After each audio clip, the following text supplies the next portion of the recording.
Amigas e amigos, o que nós estamos vendo neste pré-governo do presidente eleito Jair Bolsonaro é tão somente a repetição do modus operandi, né, dos métodos que eles vêm adotando desde que eles puseram a marcha golpista em movimento. Antes até, os processos aí de tentativas de golpe contra o ex-presidente Luiz Inácio Lula da Silva, que eu sempre digo aqui, que começou com aquela questão do Palocci, as denúncias contra o Palocci, para tentar atingir o ex-presidente Luiz Inácio Lula da Silva e impedir a sua reeleição em 2006. Depois veio a farsa aí do Mensalão, engatou na farsa da Operação Lava Jato, e quando eles puseram os cachorros loucos nas ruas, em meados de 2013, isso se intensificou, se potencializou. Com os métodos, quem conhece a história, eu sempre digo aqui que é importante a gente fazer visitas à história para entender exatamente do que se trata, não cair na esparrela, né, que eles ficam aí dizendo que, a mídia, né, que tem um discurso de esquerda atrasado, populista, rançoso, essas coisas todas. Como eu disse aqui no vídeo passado, é o discurso que eles usavam contra a abolição, a independência, a república, enfim, a Revolução de 30, as constituições de 46 e 88. É a mesma coisa. O mesmo método de tentar desqualificar o oponente ao invés de debater a essência, o mérito. Fica nas aparências e ficam aí soltando esta verborragia exatamente para afastar o povo do que é concreto, do que é real. É o mundo fake, o mundo da ficção, a rataria pretoriana midiática que forma esse cordão de isolamento em torno desse clube privado que é a direita brasileira, a elite brasileira. Agora o que nós estamos vendo são coisas mais concretas, mais visíveis. Agora quem me acompanha aqui sabe, eu falo disso aqui, ó. Isso que eles vêm fazendo, que eles vêm falando, os escândalos de corrupção pipocando para tudo quanto é lado aí, de todo jeito, os métodos, as superficialidades, a ignorância, a estupidez. Essa gente é estúpida, é ignorante, é completamente desprovida de conteúdo humano, de civilidade, de civilização. É isso, é a pré-revolução francesa, sempre falei isso aqui. Essa gente que luta contra os saltos civilizatórios. E a gente vai pegando os casos concretos, que é isso, né? Vai ficando cada vez mais explícito. Os métodos vão ficando cada vez mais explícitos, os métodos dessa gente de governar, de se comportar, os comportamentos que eles tanto dizem aí, defesa da moral, dos bons costumes, combate à corrupção, enfim, tudo isso aí. Essa verborragia asquerosa, né? Que não é nem conservadora. É coisa mesmo medieval, coisa de gente, né, que vive no mundo fake, né, nesse clube privado, fechado em si mesmo. Quer dizer, eles se complementam, né, se protegem, enfim, é isso aí, né. Há fronteiras de aço, sempre importante dizer isso aqui, na história do Brasil, pelos regimes, né, a sucessão de regimes, até chegar nesse ponto que nós estamos agora, né, passando agora.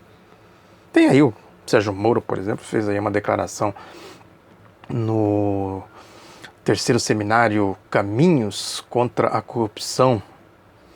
É o que eu sempre digo aqui, quando tem assim, caminhos contra a corrupção, transparência, não sei o que, vindo dessa gente, aí é só virar um pouquinho aí a página que a gente vai ver a verdadeira história. É só folhear um pouquinho, ir atrás das coisas que a gente vê, aquele que eu sempre digo aqui, ver as coisas que estão por trás das coisas. Ele falou coisas, ele disse que faltaram ações mais audaciosas para enfrentar o problema no país, como a realização de reformas gerais na legislação de modo a impedir que poderosos manipulem o sistema e prevenir a corrupção. Mas quem são os poderosos? Né? Como é que é isso? Vejam que é uma verborragia, né, que não sai do lugar, gira em torno de si mesmo. É preciso esclarecer quem são os poderosos. Ele diz aqui que o executivo, né, que o evento lá foi promovido por um tal de instituto, não aceita a corrupção. Se não aceita a corrupção, vai chamar o Sérgio Moro para falar de combate à corrupção? Se não aceita a corrupção, tem que perguntar ao doutor Sérgio Moro. Como é que é o negócio lá de Maringá, da Operação Banestado, da PAI, de Cascavel, da Rô, né?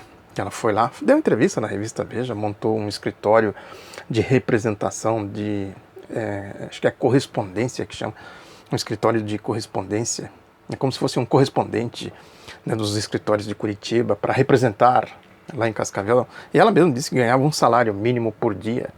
Pega aí qualquer advogado, né, que não seja a esposa do juiz Sérgio Moro para ver se ganharia em Cascavel um salário mínimo por dia, como ela disse na entrevista da Veja, etc. Bom, a questão não é essa, a questão é a verborragia, né, distante da realidade.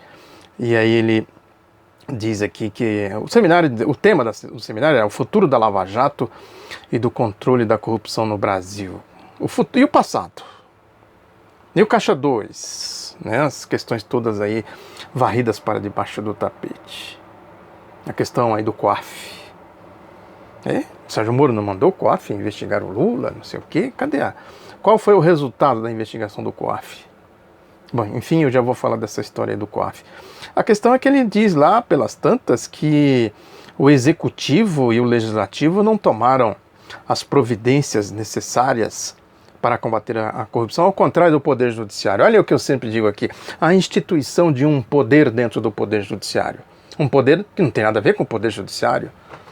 Por que o Legislativo e o Executivo não tomaram alguma atitude? O que ele queria dizer é que mudar as leis. Mudar as leis para quê? Se tem leis aí que não são aplicadas. Né? Como dizia o Bertolt Brecht, né? Para que novas leis? Né? Se as leis que estão aí já são suficientes para botar o povo de joelhos. Alguma coisa assim ele disse. Aplica essas leis que estão aí. Por que não aplica essas leis que estão aí? Se precisa de novas leis, para quê? Para dar superpoderes? Para continuar fazendo o que eles vêm fazendo? Faz sentido? Qual é a lógica disso? Se não exatamente a estruturação de um poder paralelo à margem do que tem aí. À margem da Constituição, do Código Penal, sei lá. Esses códigos todos que tem aí que regulamentam, né, a aplicação das leis, a punição dos crimes e tudo mais. Aplica, é só aplicar. Por que aplicaram de maneira torta, de maneira oportunista contra todos esses aí? Que foram presos, fizeram delações premiadas, os atingidos pelas delações premiadas, sobretudo o ex-presidente Luiz Inácio Lula da Silva. Por que para uns tem leis, para outros não tem leis? Como é que é o negócio? O que explica isso? Qual é a lógica disso? Senão exatamente isso que eu estou dizendo aqui, o clube privado, a indústria da maracutaia. Existiam leis lá contra, né, os escravos, né, contra o povo no período republicano, aí, como o povo era tratado até a Revolução de 30 e como continuou sendo tratado, mesmo tendo as leis, mesmo tendo a Constituição de 46, a Constituição de 88, o respeito às constituições, aquela, né, de 46 e essa de 88. Quem respeita? É isso. Está escrito lá no artigo 5º da Constituição, respaldado pelo artigo 60, ninguém pode ser preso sem amplo direito de defesa, sem o trânsito em julgado, não sei o quê, não sei o quê, não sei o quê. Isso não existe. Tem que fazer novas leis? As novas leis é para acabar com o artigo 5º da Constituição? Enfim. Aí ele disse que também que pretende apresentar em fevereiro um projeto de lei abordando reformas legislativas que visem enfrentar a corrupção, o crime organizado e o crime violento. Pelo que a gente vê, ele disse que não quis falar, que disse que já tem pronto. É um projeto em gestação que eu tenho, boa parte dele na cabeça, outra no papel, mas ainda não é um projeto final. Isso vai ser discutido. É aquele projeto lá dos boquirrotos da Operação Lava Jato de Deltan Dallagnol, 10 medidas contra a corrupção, 10 medidas contra a Constituição. Olha aí, uma das vigas mestra que eu tenho falado aqui, os superpoderes deste governo. Um para ir fazendo as politicagens, prende, como prender o Lula, tirando do caminho. E o outro vai atrás, metendo a mão no orçamento público, nas estatais, nas riquezas nacionais, etc., que é o Paulo Guedes. Esse é o desenho do governo. Com quais métodos? Quais são as políticas que eles vêm adotando até agora? né? Só um detalhe aqui, ele disse que uma das medidas que ele anunciou aí é que pretende colocar a previsão da execução da condenação criminal a partir do julgamento em segunda instância de maneira mais clara na legislação. De maneira mais clara significa afrontar a Constituição, a menos que eles mudem o artigo 5º da Constituição e o artigo 60, que eu não sei nem sei se pode. Me parece que é cláusula pétrea, é isso aí. Vai rasgar a Constituição, fazer uma lei à margem da Constituição. A lógica, tem o tribunal, né, à margem da Constituição, agora vamos fazer a lei à margem da Constituição.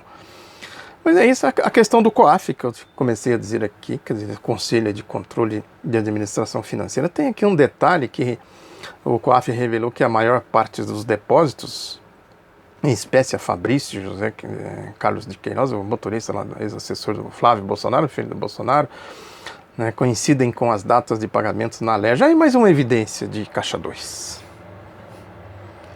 Quer dizer, na Petrobras, disseram que tinha Caixa 2, prenderam lá um monte de gente, fizeram as manobras aí, não sei mais o que. E lá na Assembleia Legislativa não tem Caixa 2, não tem Lava Jato lá no Rio de Janeiro, eles não sabiam, eles não têm acesso os dados aqui do COAF. Diz que o COAF produziu um relatório na qual identificou movimentações financeiras atípicas no valor de 1.200.000 numa conta e tal, entre janeiro de 2016 e janeiro de 2017. Nós já estamos praticamente em janeiro de 2019. E ninguém viu isso?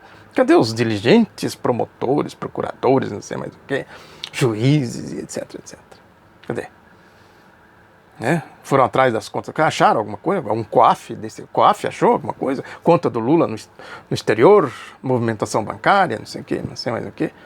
Aí o Flávio Bolsonaro publicou no Twitter dele dizendo: continuo com minha consciência tranquila, pois nada fiz de errado, não sou investigado. Claro, não sou investigado, né? Tem um monte de gente aí que não é investigado. Um monte de gente, inclusive essa turma ainda, que anda vendendo livros, fazendo palestras, não sei mais o que. Enfim, esses casos aí que a gente conhece bem. Aí ele diz ainda, o Flávio Bolsonaro: agora cabe ao meu ex-assessor prestar os esclarecimentos que se fizerem necessários ao Ministério Público. Joga nas costas do ex-assessor, quer dizer, aí fica, é aquela história, né? E eu falei aqui, né, que eles já começam a criar aí no filme Twister, os furacões, né? Agora a Folha já dá aí, não, também teve o PT, teve o PSTC, PTTT, TDTT, sim, mas existe um caso concreto, né, que o Onyx Lorenzoni aí chegou a dizer que é preciso, como é que ele falou? Isso precisa ter uma investigação para que tudo se esclareça. O presidente eleito é um homem que sempre se pautou pela verdade, não teme a verdade, e a gente tem total tranquilidade sobre essa circunstância. A longa vida pública dele é um atestado maior, então precisa investigar para tudo se esclarecer. Claro, ele já confessou que ele não declarou no imposto de renda, o Jair Bolsonaro, e o Onyx Lorenzoni declarou que sim, recebeu Caixa 2, peço desculpas, errei, os dois disseram isso. Ué, então investiga tudo, investiga inclusive o Caixa 2 da Petrobras, que eles varreram para debaixo do tapete. Quero ver, essa eu pago para ver. É a história do Aécio Neves, né? O Aécio Neves chamou os jornalistas no Senado para dizer que a ação da Polícia Federal é desnecessária porque ele é o maior interessado em esclarecer todas as questões e tal. Ele diz: a verdade é que não podemos mais aceitar que delações de criminosos confessos e suas versões se sobreponham aos fatos. Nunca isso deveria ter sido aceito. Agora, o Lula, um inocente, foi parar na cadeia, na masmorra da Lava Jato, por causa disso aqui. Olha aí o sentido da coisa, como é tudo uma hipocrisia, né? Teve aí a Superintendência Geral do Conselho de Administração de Defesa Econômica, o CAD. O CAD é um órgão responsável por investigar e punir infrações contra a concorrência no país. O Conselho atua apenas na esfera administrativa. E aí, enfim, a questão é que ele...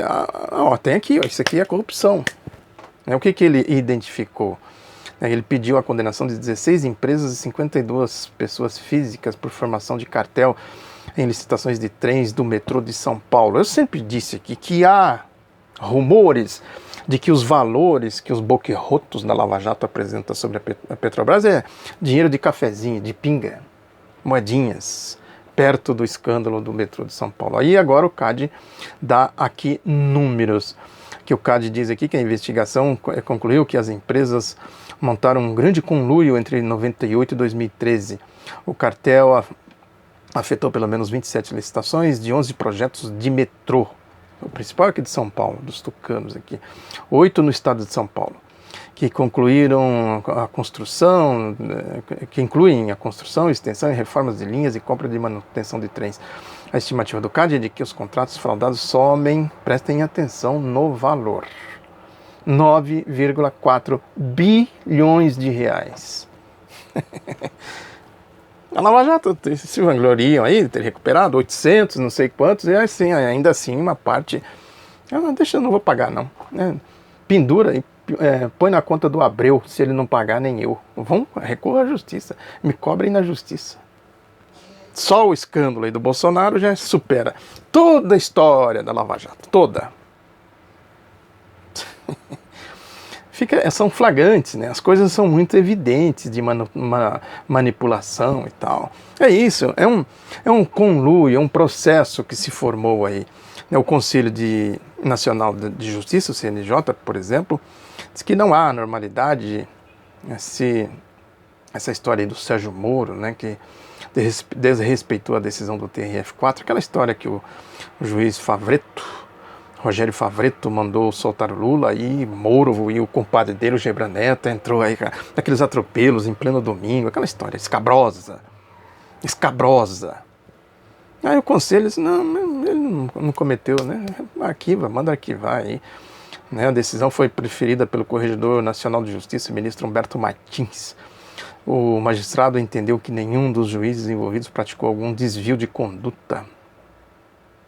É isso, então a Constituição não vale nada. Aí, ó, o que é um tribunal de exceção. Aqui, ó, comprovação na prática do que é um tribunal de exceção. À margem da legislação, à margem da Constituição. E outro caso aí também, o Lauro Jardim, colunista do Globo, que dá a informação de que a Polícia Federal enviou no dia 11 de setembro para Marco Aurélio Mello, o ministro do STF, a investigação contra S. Neves, que originou essa operação agora. Mello pediu o parecer de Raquel Dodge antes de decidir. Quer dizer, o ministro fez o que é correto. Ô, procuradora-geral, vê aí esse negócio aí, né, me dá um parecer aqui para eu tomar as providências. Aí diz o Lauro Jardim. Embora Aécio fosse candidato a deputado federal, a Raquel só mandou seu parecer em 28 de outubro, mais de 45 dias depois e com Aécio Neves já devidamente eleito.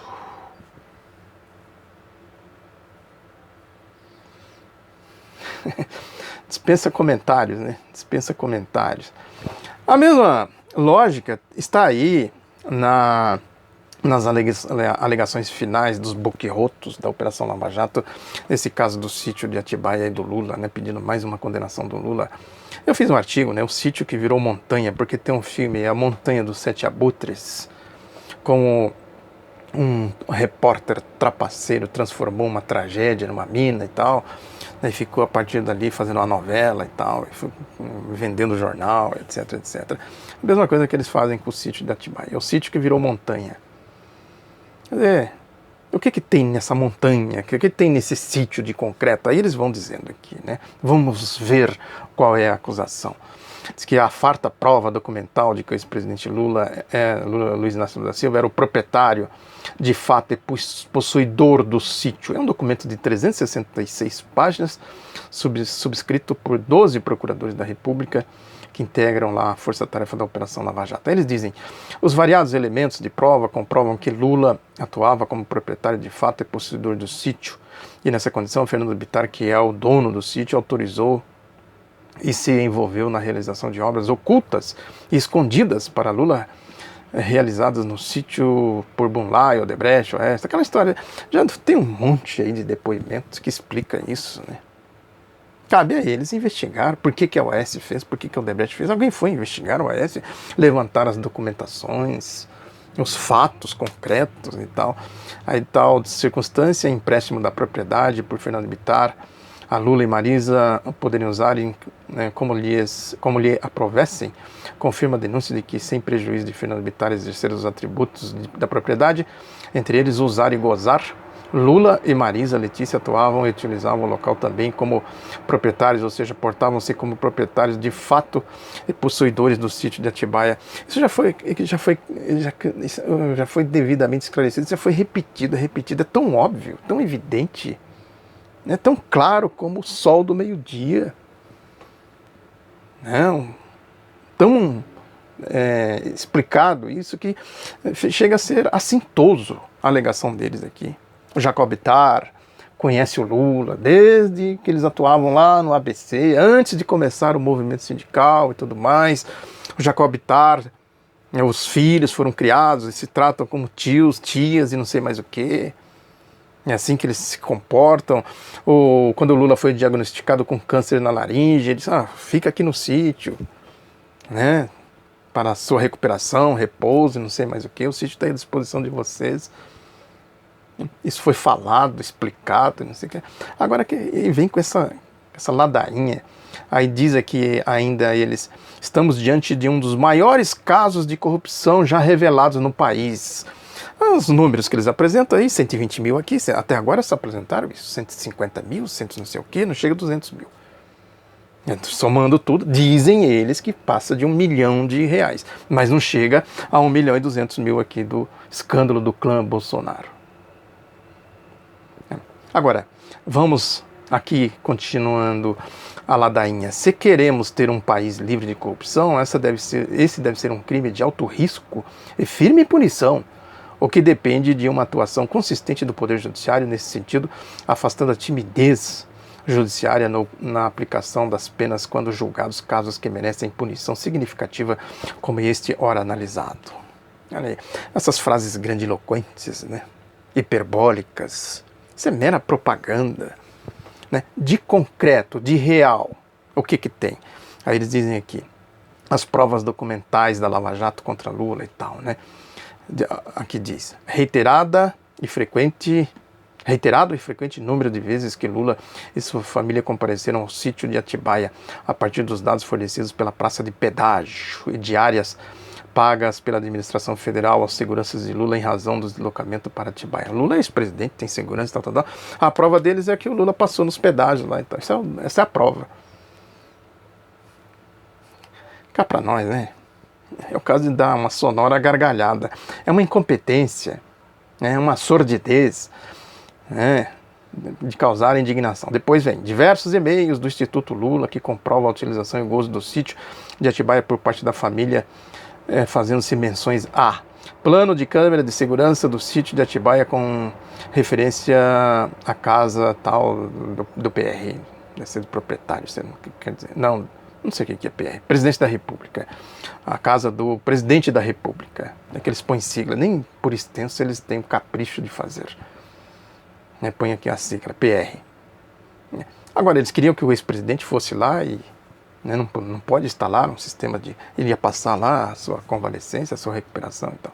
Presença de Marisa no sítio em um feriado. Isso é uma prova. A dona Marisa foi lá no sítio no feriado. Aí, uma prova... né, o COAF perto disso aqui. Que é isso? É um relatório do COAF. Mapa da cidade de Atibaia para auxílio do plano de segurança de Lula. Isso aqui é outra prova, né? Cabal de que o sítio era do Lula. Instalação de estação de tratamento no sítio. Não sei o que é isso, tratamento. Deve ser tratamento de esgoto, de água, alguma coisa assim. É ridículo. Animais domésticos da família de Lula. Deve ser cachorrinho, sei lá o que, gato, alguma coisa assim, né? Um relatório porco, nem isso eles se dão o trabalho de esclarecer. Cardápio de almoço de interesse de Marisa Letícia no sítio. Ela não tem o direito de escolher o que eles vão almoçar. É impressionante. Eles vão jantar, almoçar, aqui é só almoço, eles não jantavam. Só fala de almoço. Frequência no sítio às vésperas das festas de fim de ano com a presença de segurança de Lula. Isso aqui é um crime perigosíssimo. Assuntos relacionados no dia a dia da gestão do sítio tratados com o caseiro Maradona. com seguranças do Lula, tais como o Maradona, que era o caseiro e tal, ia conversar com segurança do Lula, isso é a prova de que, né, não pode. Segurança não pode aqui não conversar com o Maradona, com os caseiros e tal. É impressionante. Listas de materiais de construção necessários para intervenções, recibo de compra de itens da propriedade, relatos sobre os animais de estimação, peixes, que apareceu os bichinhos aqui, peixes, galinhas, pato, pavão, etc, etc. Coisa ridícula. Isso aqui os historiadores do futuro vão ler isso aqui, acho que se for escrever a história vão escrever as gargalhadas. Como são ridículos, né? Ridículos, ignorantes, gente, né? Enfim. Aí, parte considerável da mudança de Lula após ele deixar o mandato presidencial teve como destino o sítio de Atibaia. O Fernando Bittar cansou de esclarecer isso, ele cedeu. O presidente, traz suas coisas, põe aqui no acervo presidencial, aquelas histórias todas lá. Notas fiscais em nome de Marisa Letícia de seguranças de Lula relacionados a bens encontrados no sítio de Atibaia, bem como documentação relativa a atendimento veterinário na cidade de Atibaia de animal de estimação de Marisa Letícia. A gente vai lendo assim, dando gargalhadas, né? Como são ridículos.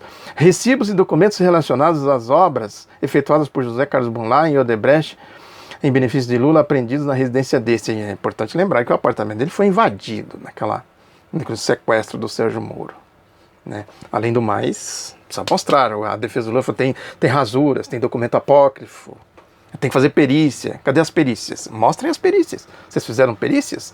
Minutos de escrituras de compra e venda do sítio de Atibaia, tendo por adquirente Lula e Marisa Letícia, demonstra que o casal tinha intenção de consolidar a propriedade em seu nome. Isso também já foi esclarecido, eles queriam vender a propriedade para o Lula. Né? Demonstra que o casal tinha intenção de consolidar, quer dizer, eles estavam usando e tal, e queriam a posse definitiva. É uma burrice tão grande. Se ele já tinha um sítio, ele vai comprar o sítio para quê? Né? Que interesse que ele tinha no sítio? Né? Como eram essas relações? Simplesmente o sítio está aqui, ó, senhor presidente, passa aí, vamos passar aqui para o seu nome e tal, né? O senhor, né? Paga aí o valor do sítio, como o senhor puder, quando o senhor puder, enfim, as condições, essas coisas. Então, a minuta trata disso aí, tão somente.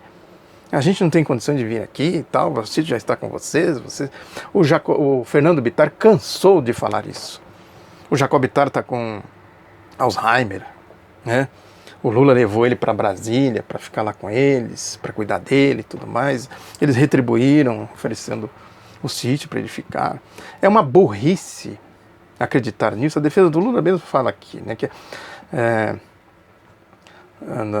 que, como diz aqui, a nota de defesa diz que nas 366 páginas escritas pelos procuradores não há indicação de qualquer prova de culpa de Lula, mas apenas ilações baseadas em afirmações e delações que ganharam a liberdade e receberam outros generosos benefícios do Ministério Público e tal. Aí vai falando, né, a nota é curta, não tem muito o que desmentir, é só pensar 2 minutos, usando 2 neurônios, para ver que isso aqui é uma grande trapaça dos boquirotos da Força-Tarefa da Operação Lava Jato.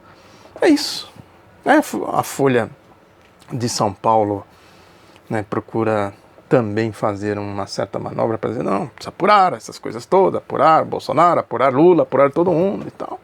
Tem até um editorial que fala aqui dessa história da Rosa Weber, né, que ela falou que democracia não se resume à escolha periódica por voto secreto e livre de governantes. Aí a Folha diz lá pelas tantas, né, que freios e contrapesos democráticos, bem como a vigilância da imprensa independente. Quem deu poderes para a imprensa vigiar alguém? A imprensa está na Constituição, tem outra função, não é para vigiar seu ninguém, não. É para noticiar as coisas, arejar a opinião, fazer o debate democrático. Aí diz que isso tem bastado para disciplinar os poderes dos governantes. E quem disciplina os poderes desse cartel mafioso aí, do qual a Folha faz parte? É isso, né? Aí a gente vai ver, diz aqui que são populismos, que precisam ser freados, não sei o que. A gente vai ver, tem aí esse Flávio Rocha, por exemplo, que escreve um artigo na Folha de São Paulo dizendo exatamente, né, o que seria o populismo, né, como seria a tal da democracia direta que ele falou aqui. Ele fala da Margaret Thatcher. Precisa acabar com os sindicatos, acabar com as intermediações, com as instituições, com os canais de democracia do povo, de participação do povo. Você estabelece diretamente pelas redes sociais, né, o contato com o povo. Ele diz aqui que a Margaret Thatcher acabou com o Estado social-democrata, da social-democracia e tal, né, usando como exemplo isso, exatamente o totalitarismo, né, do neoliberalismo, desse clube privado. É isso aí. Né? Esse é o resumo um pouco da prática do que eles vinham falando agora nesse pré-governo. Muito obrigado pela atenção. Divulgue o Outro Lado da Notícia. Um abraço e até a próxima.